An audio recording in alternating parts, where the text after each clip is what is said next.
Voilà, donc on va commencer. Donc, Monsieur Ziqiang Zhu, vous avez travaillé pendant 3 ans sur un sujet dont vous allez nous parler tout à l'heure. Je ne vais pas paraphraser le titre. Vous avez déposé un manuscrit il y a quelque temps. Il y a deux rapporteurs qui ont rapporté, qui sont donc David Letouzé, qui est professeur à l'École centrale de Nantes, et Jean-Luc Estivales, qui est ingénieur de recherche à l'ONERA, qui ont rapporté favorablement, tout en émettant quelques remarques ou observations. Je pense qu'on y reviendra. Donc, et ils ont accordé l'autorisation de soutenance, ce qui fait qu'on est réunis là aujourd'hui pour vous écouter, je dirais, nous présenter vos travaux de recherche. Et vous aurez, comme d'habitude, 45 minutes environ pour ce faire, et suite à quoi donc nous passerons à l'interaction, aux questions-réponses avec les membres du jury. Voilà, vous avez la parole pour votre présentation. Merci le président, merci tout le monde. Aujourd'hui, je vous présente le travail de ma thèse, une méthode de l'interface fine pour les écoulements diphasiques PAMAC avec le changement de phase. Les écoulements diphasiques interviennent dans beaucoup de processus industriels, comme le contrôle thermique des composants électroniques pour la satellite et aussi la production d'énergie pour les centrales nucléaires. Et aussi pour la trompe, pour les segments des métaux. Pour, tous ces processus industriels. La vaporisation intensifie le transfert de chaleur par la chaleur latente. Pour bien comprendre ce phénomène, un outil numérique est nécessaire. Dans ce travail, on est intéressé par les écoulements diphasiques qui est composé d'un liquide et d'un gaz. Et le rapport de la densité et de vitesse du son peut être très important entre ces deux fluides. À l'interface, il existe des effets tension superficielle et aussi le transfert de chaleur. Dans la plupart des applications industrielles, le nombre de Mach dans un liquide peut être très petit, inférieur à 10 puissance moins 3. Donc, ce diagramme présente le nombre de Mach et le régime des écoulements. Le nombre de Mach, c'est le rapport de la vitesse du fluide et la vitesse du son. Comme le nombre de Mach est inférieur à 10 puissance moins 3, c'est dans le régime de PAMAC. Même si au régime PAMAC, il existe quand même des effets compressibles, c'est lié à la dilatation dans la phase gazeuse. Pour bien décrire des écoulements au régime PAMAC à partir d'un système compressible continu, il faut un système PAMAC dilatable, discret. Pour avoir un système dilatable, PAMAC discret, il y a deux façons à faire.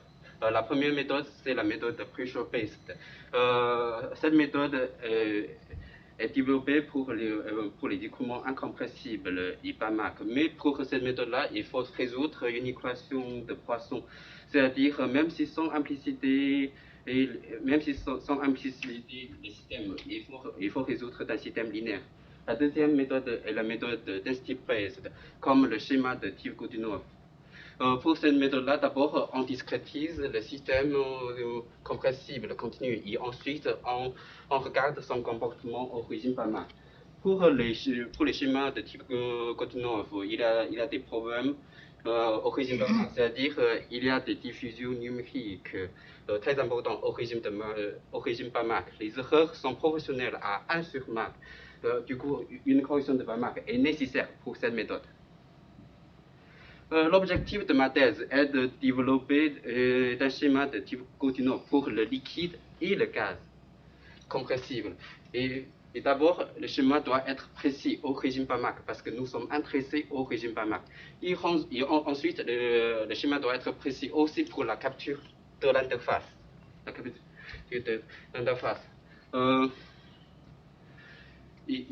Et ensuite, le serveur doit être capable à inclure les effets tension superficielle et aussi le changement de phase à l'interface.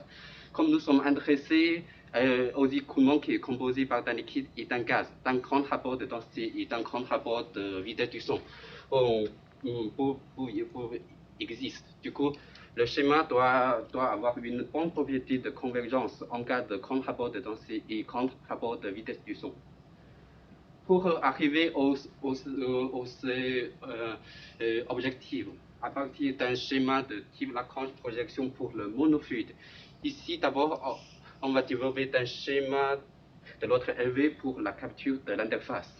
Et ensuite, d'un sauveur de Riemann approché est proposé.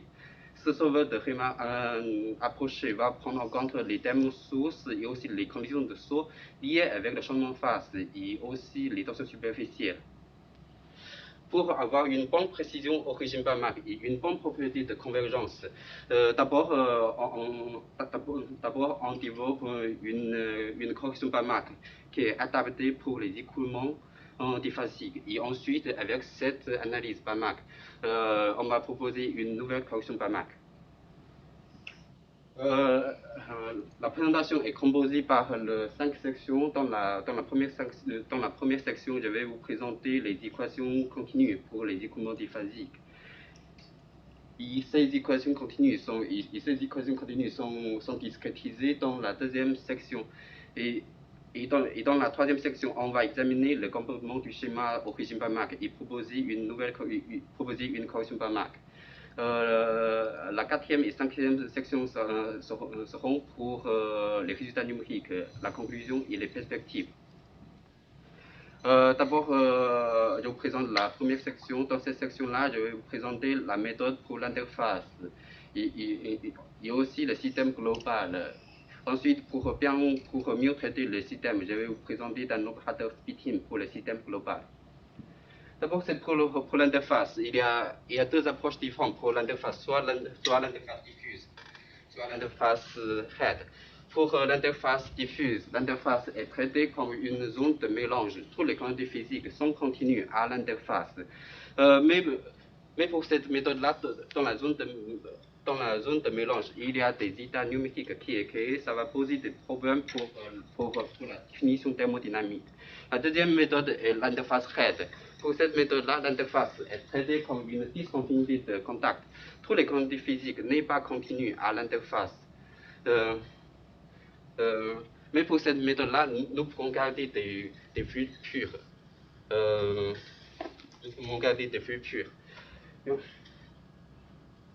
Dans ce travail-là, on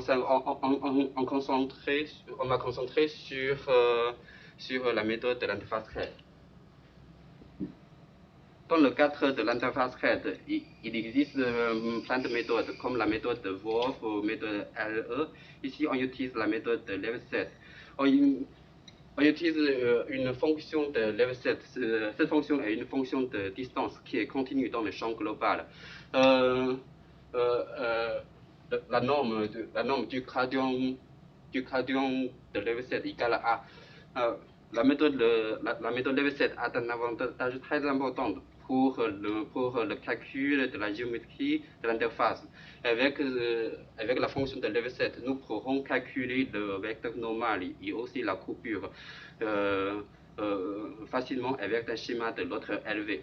Comme l'interface est affectée par la vitesse de l'interface, évolution de la fonction de Leveset suivre une équation d'advection.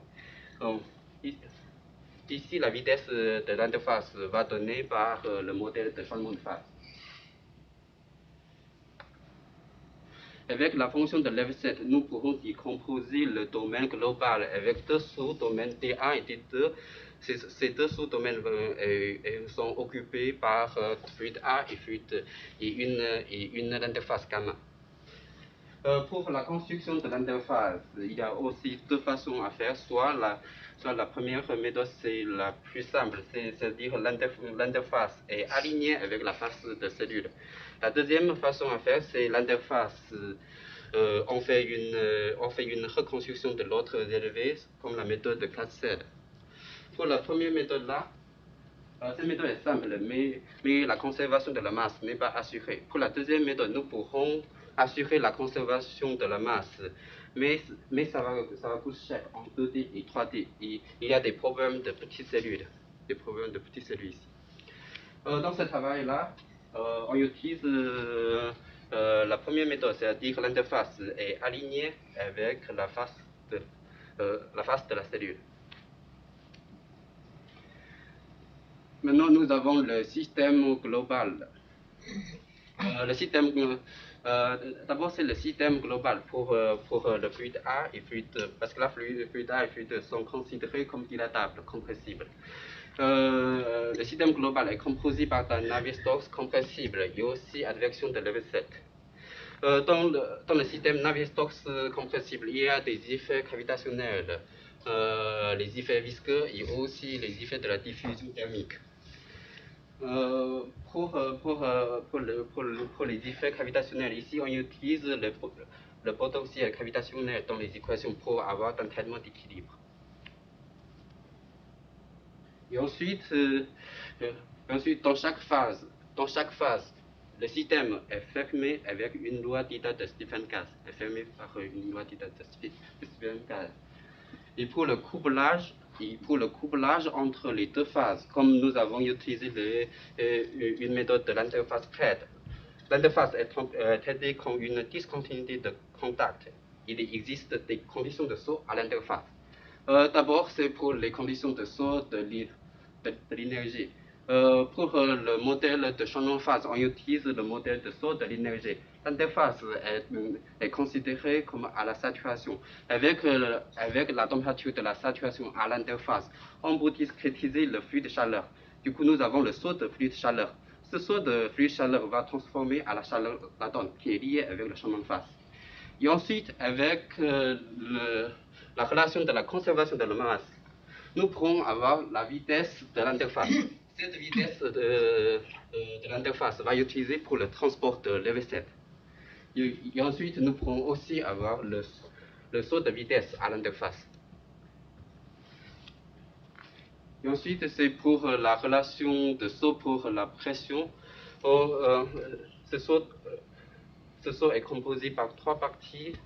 Le premier terme, c'est lié avec la tension superficielle et aussi le saut de la viscosité et aussi le changement de phase. Mais dans la plupart des cas, le saut de la pression est dominé par le terme de tension superficielle. Nous avons déjà présenté le système global. Pour mieux traiter le système, ici je vous présente un opérateur splitting qui s'appelle Acoustic Transport Splitting. D'abord, pour le système Euler, nous pourrons décomposer le phénomène acoustique et le phénomène transport. Et nous avons les deux sous-systèmes acoustique et transport. Avec ce splitting, nous pourrons traiter les deux phénomènes différemment. Et éventuellement, nous avons la possibilité d'impliciter le système acoustique pour avoir un traitement semi-implicite pour le système Euler. Avec le splitting acoustique transport, nous pourrons décomposer le système global avec les trois sous-systèmes acoustique, transport et diffusion. D'abord, c'est le système acoustique. Pour avoir un traitement d'équilibre, pour les conditions de saut et aussi les thèmes sources. D'abord, on réécrit les conditions de saut comme un thème source de Dirac qui existe qu'à l'interface. Et on injecte les thèmes sources dans le système Euler, dans le système acoustique. Et nous avons un système acoustique augmenté. Dans ce système acoustique, les conditions de saut à l'interface sont prises en compte. Et ensuite, nous avons le système de transport et de la diffusion. Dans le système de la diffusion, il y a la diffusion visqueuse et la diffusion thermique. Avec l'opérateur splitting, nous avons les trois systèmes. On va traiter les trois systèmes. On va commencer par acoustique et ensuite transport. À la fin, c'est le système de diffusion.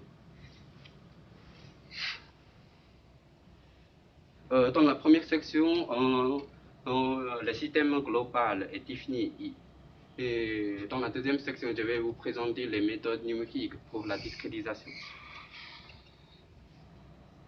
D'abord, c'est le système acoustique. Le système acoustique est discrétisé par un schéma de premier ordre volume fini. Les flux sont donnés par un solveur de Riemann approché. Ce solveur de Riemann approché est développé avec le système acoustique. Ici, c'est le flux, le P. Le P, c'est la pression de la relaxation. C'est une pression de relaxation. Et A, c'est l'impédance acoustique, qui est une approximation de Rosset. Comme le solveur de Riemann, prend en compte les conditions de saut et aussi les thèmes sources. Il n'y a pas besoin de traitement spécial pour le couplage. Et ensuite, c'est l'étape de transport. Pour avoir une discrétisation conservative pour le système de l'air, ici on peut écrire le système avec les thèmes conservatifs qui apparaissent. Et ensuite on discrétise ce thème conservatif avec un schéma décentré amont. Le système de transport est aussi discrétisé avec un schéma de premier ordre volume fini. Pour le couplage à l'interface, comme ici, on travaille avec le modèle de l'interface RED, c'est-à-dire que chaque cellule est traitée comme une cellule pure. Pour éviter les mélanges, on utilise la méthode de Gauss-Fluid pour le couplage. On définit des cellules fantômes qui est autour de l'interface. Et ensuite, on va discrétiser les systèmes de transport avec ces états fantômes. Les états fantômes est défini par une extrapolation de premier ordre. Une extrapolation de premier ordre.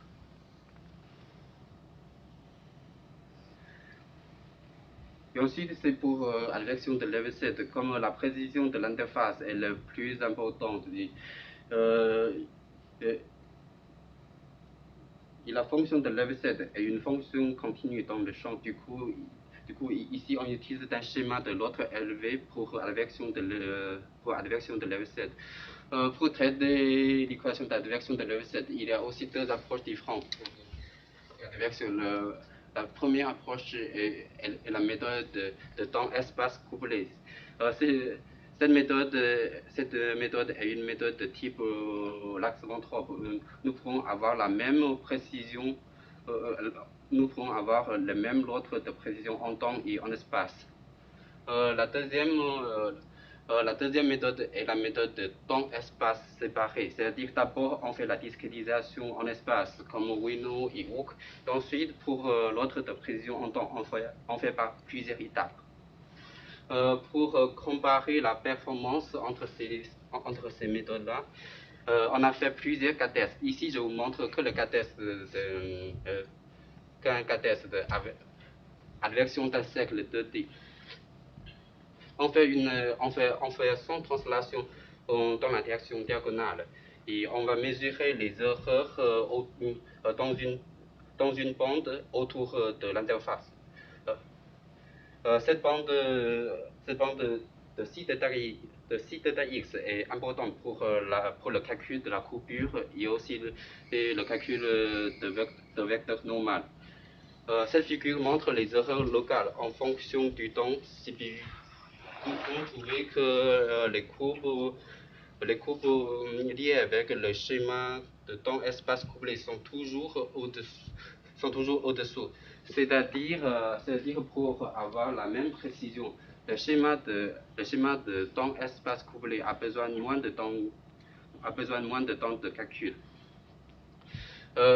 Les autres cas tests donnent quasiment les mêmes résultats. Du coup, pour la suite, on va utiliser le schéma de temps-espace couplé pour advection de Leveset.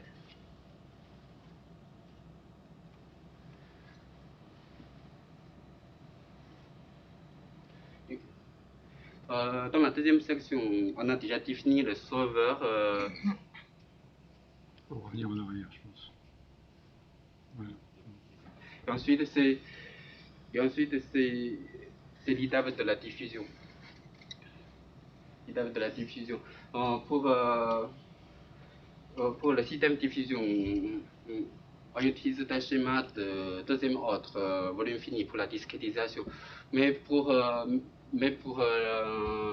diffusion thermique, un traitement spécial est nécessaire. D'abord, s'il n'y a pas de changement de phase, avec la relation de la continuité de flux chaleur, nous pouvons discrétiser le flux de chaleur directement. S'il y a le changement de phase, comme nous avons dit, on suppose que l'interface est à la saturation. Il faut utiliser la température de saturation à l'interface pour discrétiser le flux chaleur. Pour la discrétisation, nous pourrons utiliser la même formule que sans changement de phase. Mais pour cette formule, il y a des problèmes de la stabilité. Il faut faire un traitement implicite. Soit pour éviter ce traitement implicite. Ici on utilise une formule de 3 points pour la discrétisation.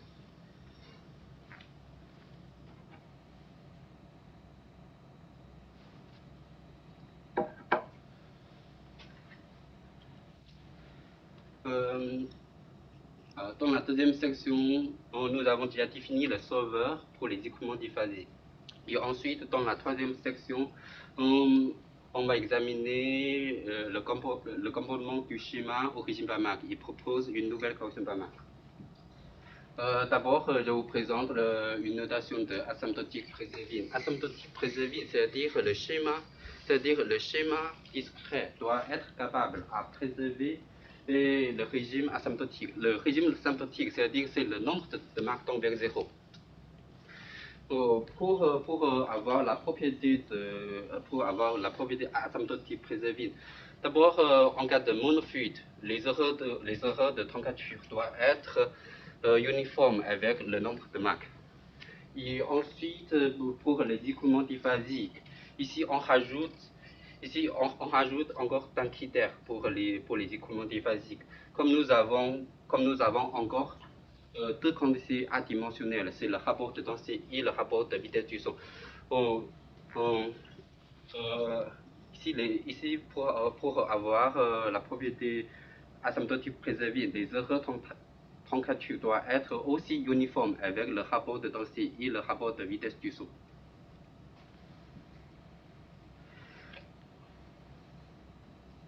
Pour examiner le comportement du schéma au régime Banach, d'abord je vous présente un cas test vortex très chaud pour le monofluide. D'abord, on va voir en cas de monofluide. Ici, le nombre Mach est 10 puissance moins 4. C'est un nombre Mach qui est très faible. Dans cette figure-là, nous pourrons trouver que le schéma compressif défini ne peut pas bien préserver le vortex, ça diffuse tout de suite. Du coup, une correction de Banach est nécessaire. Pour avoir une correction Banach, d'abord, on fait une analyse. On définit des variables adimensionnelles. Comme ici, nous avons deux fluides, fluide A et fluide 2, c'est-à-dire nous avons deux références. Ici, on choisit le fluide A comme la référence. Et nous avons le système de l'air adimensionnel. Pour analyse Banach, on n'a pas pris en compte les effets gravitationnels et aussi la diffusion, parce que là, ces effets sont indépendants du nombre de Mach. Et ensuite, on fait un développement asymptotique, c'est-à-dire c'est un développement en fonction du nombre de Mach. Et avec ce développement asymptotique, nous pourrons avoir les conditions initiales pour le régime asymptotique. Et on va injecter les conditions initiales dans le système discret. Nous avons les erreurs de température pour l'état acoustique. Comparé avec la condition pour asymptotique Prézévine, nous pourrons trouver qu'il y a un thème d'erreur de l'autre 1 sur Mach. qui est présenté dans l'équation du mouvement. Cette erreur est liée avec le thème de vitesse dans le flux. Pour la correction dans la littérature, il existe deux corrections différentes. La première correction, c'est la correction de AW. AW, c'est le premier thème. C'est le premier thème qui est pondéré par l'impédance acoustique, pondéré par A, l'impédance acoustique. Et la deuxième correction, c'est de type CP, c'est-à-dire c'est le premier thème qui est pression centrée. Mais l'idée principale pour les deux corrections-là, c'est de multiplier d'un thème de nombre de Mach devant les diffusions, devant les diffusions numériques. En cas de contre-nombre de Mach, θ égale A, c'est-à-dire θ égale A, nous avons le flux initial.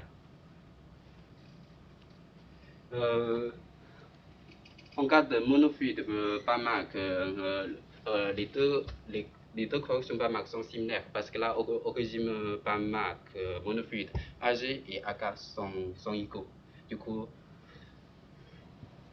avec la correction par Mach, nous pourrons trouver que le schéma numérique pour bien préserver le vortex. Et ensuite, je vais examiner le comportement du schéma en cas diphasique. Ici, je vous présente un cas test, c'est le cas test pur statique. Le pur statique, c'est nous avons une bulle du fluide A qui est placée dans le fluide. À l'interface, il y a les effets tension superficielle. Le saut de la pression vérifie la relation de Laplace. Et ici, le nombre de Laplace est très grand, c'est 12 000. Le nombre de Laplace, c'est le rapport des effets tension superficielle et les effets visqueux. C'est-à-dire ici, les effets visqueux sont très faibles devant les effets tension superficielle. Et pour examiner le comportement du schéma, ici, on a défini des cas tests avec des rapports de densité et des rapports de vitesse qui sont différents. Comme nous avons des erreurs du calcul de la courbure, initialement, il y a des courants parasites qui est créé autour de l'interface. Le schéma doit être capable à réduire les courants parasites à la précision de la machine.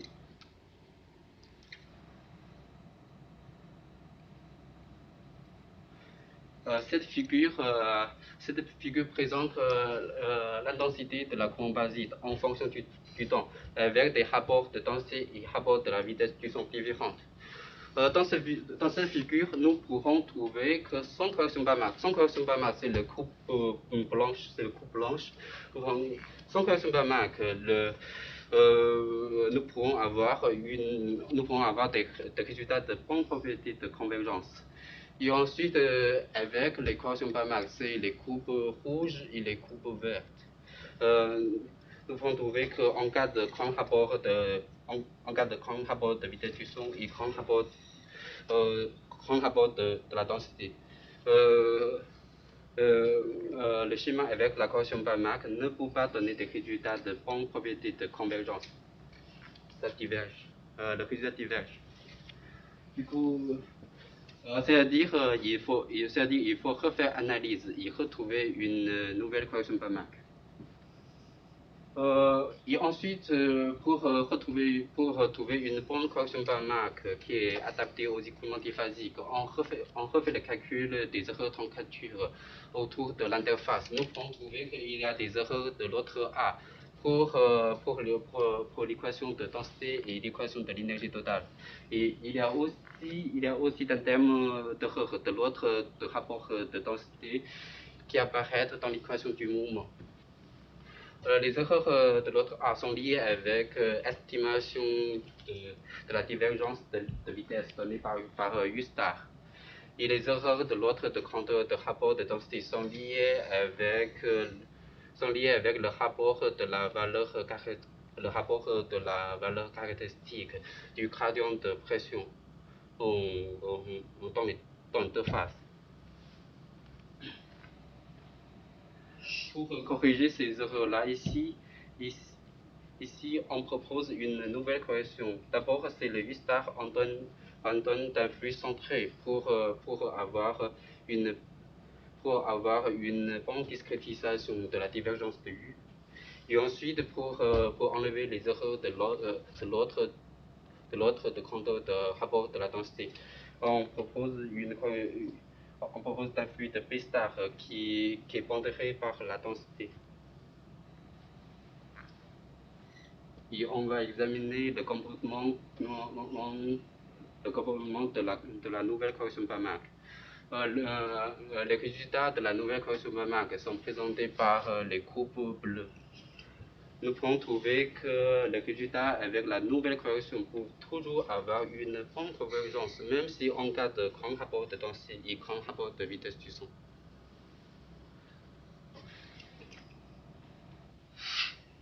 Dans la troisième section, nous avons proposé une nouvelle correction Banach pour les écoulements, pour les écoulements diphasiques. Et ensuite, dans la quatrième section, je vais vous présenter les résultats numériques pour valider notre solver. Avant de présenter les cas tests, je vous présente un peu d'implémentation. D'abord, on travaille avec un maillage cartésien et on utilise C++ pour la programmation. Et ensuite, pour avoir une bonne portabilité du code, on utilise Cocos. La maison de la simulation a une bonne connaissance de Cocos. Avec le Cocos, le code pour fonctionner avec des architectures différentes, avec ou sans accélérateur. Ici, je travaille plutôt avec CPU et GPU. Et je vous présente le premier cas test. Le premier cas test, le parlement linéaire. Nous avons le fluide A et le fluide E, et le rapport de densité est 1000 et le rapport de vitesse du son est 4. C'est le rapport l'eau et l'air. Initialement, sous l'effet gravitationnel, les deux fluides sont opposés. Et à l'instant 0, une accélération constante est imposée. Le liquide commence à osciller. Pour ce cas test-là, le nombre de Mach est de l'ordre 10 puissance moins 5. C'est très faible. Et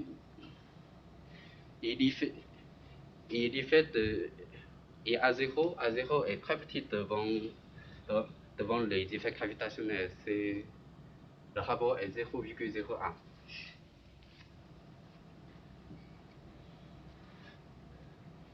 Cette figure montre l'évolution de la position de l'interface à gauche et à droite. En haut, c'est la position de l'interface à gauche et en bas, c'est la position de l'interface à droite. Dans cette figure, nous pouvons trouver que sans correction Banach, le schéma est très diffus. On ne peut pas bien décrire l'interface. Mais si avec la correction Banach, le résultat numérique est très similaire avec la solution analytique. Ici, on travaille avec un maillage, très grossier. L'interface se bouge dans une maille.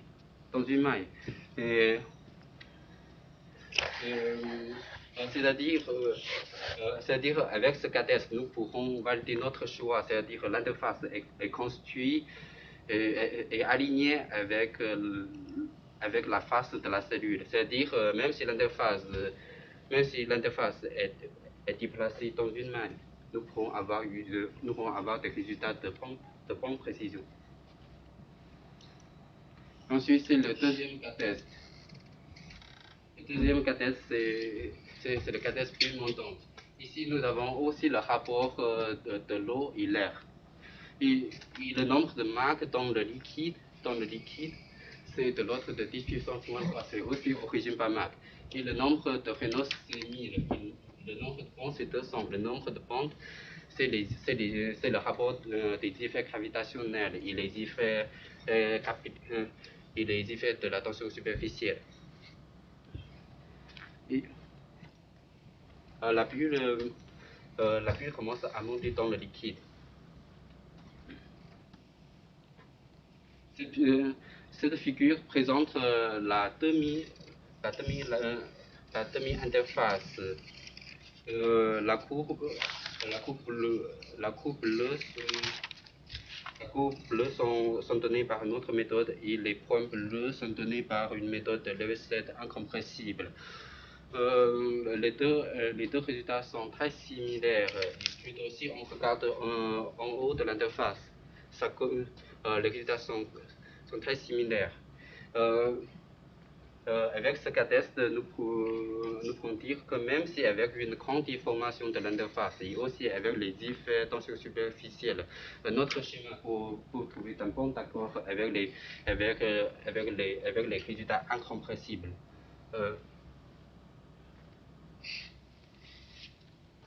Et ensuite, c'est le cas test de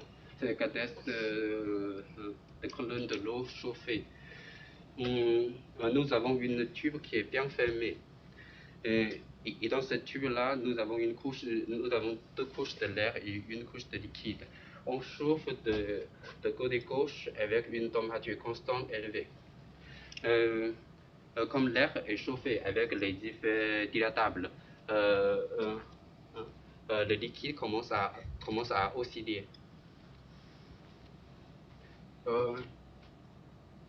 Ici, pour le cas test, le rapport, c'est aussi le rapport de l'eau et l'air. Cette figure montre évolution de la position de l'interface en fonction du temps.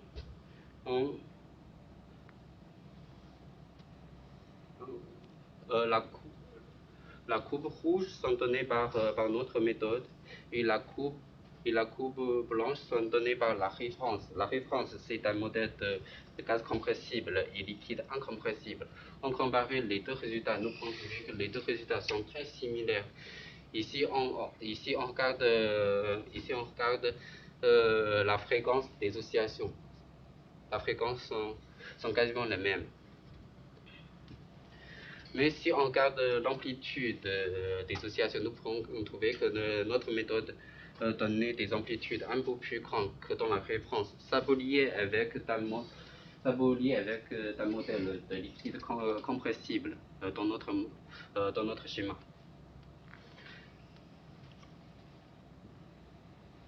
Et ensuite, je vous présente deux cas tests avec le changement de phase. Le premier cas test, c'est le cas test de Stephan. Nous avons une tube et aussi la vapeur et le liquide. De côté gauche, le tube est bien fermé et de côté droite, c'est ouvert. Et on chauffe la vapeur avec une température constante élevée. Et le profil de la température dans la vapeur est linéaire. Et la vapeur est surchauffée. Le liquide est toujours à la saturation. Le liquide commence à bouillir à l'interface et est déplacé vers le droite avec une vitesse uniforme.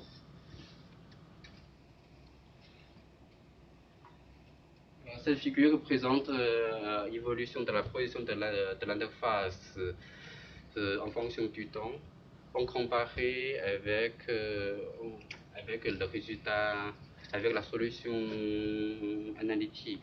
Nous pouvons trouver un bon accord avec le résultat numérique et la solution analytique.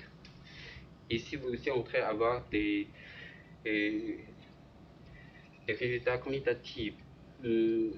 Dans ce tableau présente les erreurs relatives et aussi l'ordre de convergence. Nous avons trouvé que les erreurs sont raisonnables. Et Et nous avons aussi une bonne convergence, mais l'autre de convergence est un peu plus grande que 1. Un peu plus grand que 1. Même si nous avons utilisé un schéma de l'autre A pour acoustique et pour le transport. Ça peut lier avec la correction Banach. Ensuite, on regarde la conservation de la masse, comme nous avons utilisé pour l'interface, nous avons utilisé le modèle que l'interface est alignée avec la face de cellule. La conservation de la masse n'est pas assurée. Cette figure présente l'évolution de la conservation de la masse en fonction du temps. Nous pouvons trouver que les erreurs sont de l'ordre de 10 puissance moins 4. De l'autre de 10 puissance moins 4. Mais si on raffine le maillage, nous pouvons avoir une bonne convergence.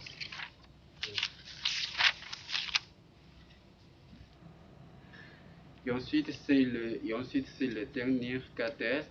C'est le cas test aussi pour le changement de phase. C'est un cas test de 2D. Nous avons une bulle de vapeur dans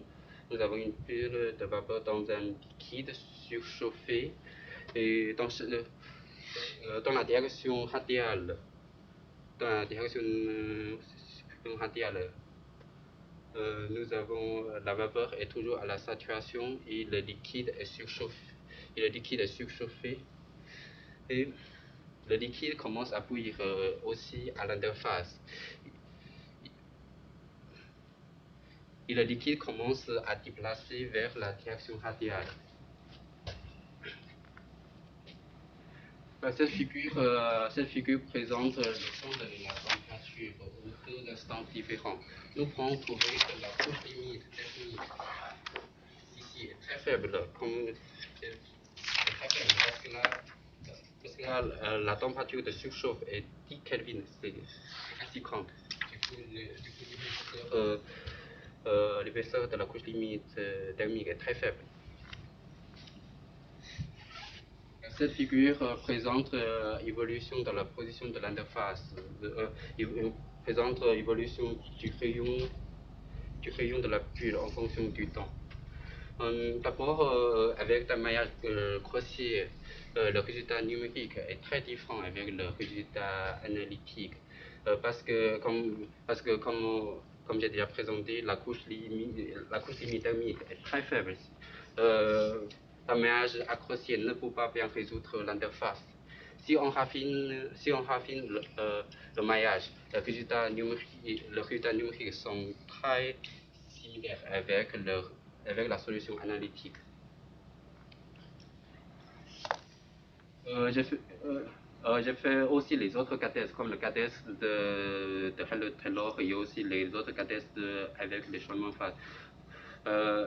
Avec tous ces cas tests, les résultats numériques sont très similaires avec la solution analytique ou les résultats de référence.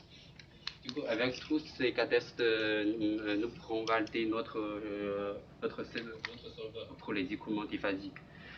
Et je vais finir ma présentation avec la conclusion et les perspectives. D'abord, c'est la conclusion. On répond aux objectifs qu'on a proposés. D'abord, pour être précis au régime Banach, nous avons proposé une correction Banach. Et ensuite, pour avoir une capture précise, de l'interface, on propose un schéma de l'autre LV et pour adversion de l'LV7. Ce schéma de l'autre LV a une bonne propriété de la précision et de l'efficacité. Et aussi pour prendre en compte les effets de changement de phase et aussi les effets de tension superficielle à l'interface.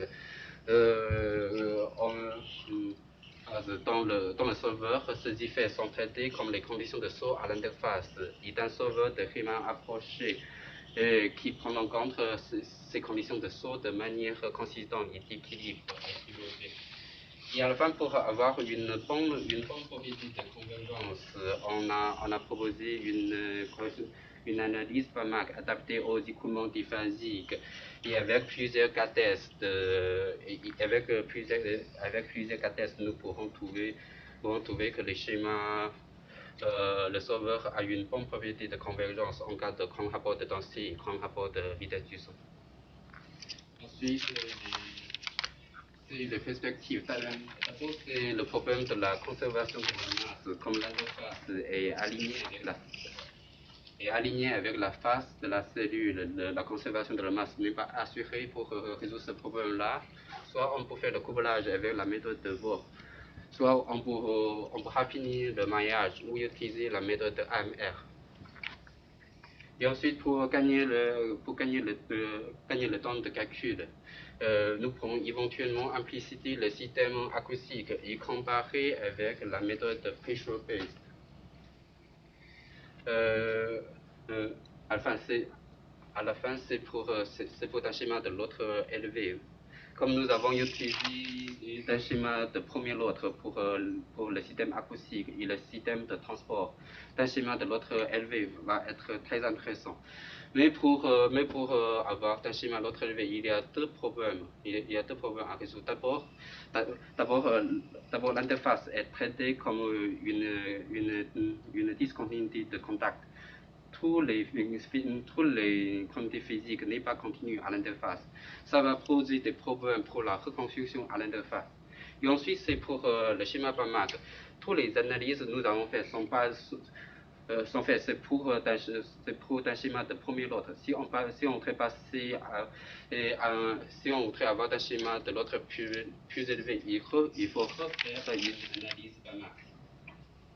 J'ai fini ma présentation, merci. Merci pour votre attention. Merci à vous, monsieur Zhu Ziqiang.